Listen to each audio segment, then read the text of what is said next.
يلا هي اللي بك نعز ونهتدي يا ملتجى المخلوق لا قل جهده. يلا هي اللي بك نعز ونهتدي يا ملتجى المخلوق لا قل جهده.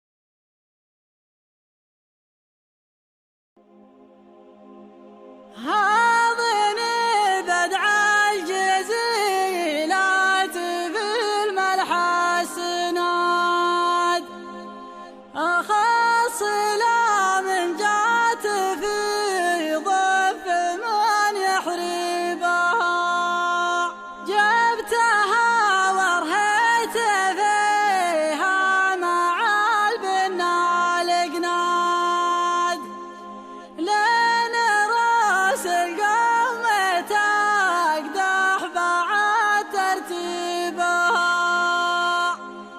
هضن بدع الجزيلة في الملح السناد، خصل من جات في ضف من يحلبها، جبتها ورهيت فيها مع البن القناد، لين راس القوم تقدح بعد ترتيبها. ملتعب للزنفات وتونس واستفاد، قالها شاعر كفو من قبل لا تجيبها. يا هل البل في الشرايا واهلها في التلاد، كل من عنده من الزن لي مالبها. جاتكم محيده زينها يا هل العباد، ما لقينا من يعاد لبها ويعبها. كانها خطوه له في اللقى يوم العياد، جال عين الناس تخضي ما هي بتصيبها. راسها صندوق والخشمها النب واستقاد، والشدوق الليليه من مشت ومبها. ولدني بركزتها كمش في الحداد، جل شان اللي خلقها مع تركيبها. فالمسير تقول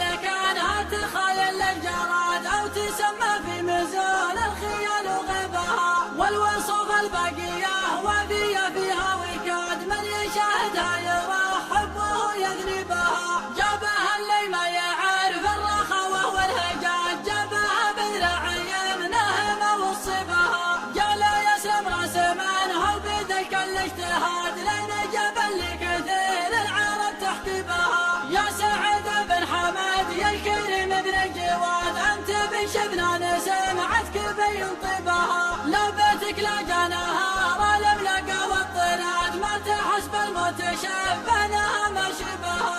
الابرد اللبها اللي تضد ولا تضاد، ساعات فوق المراقب يقلب ذبها. من بين مره ليا صار في الدعوه هنا، السيوف بدم عدواننا تخضبها. السيوف بدم عدواننا تخضبها.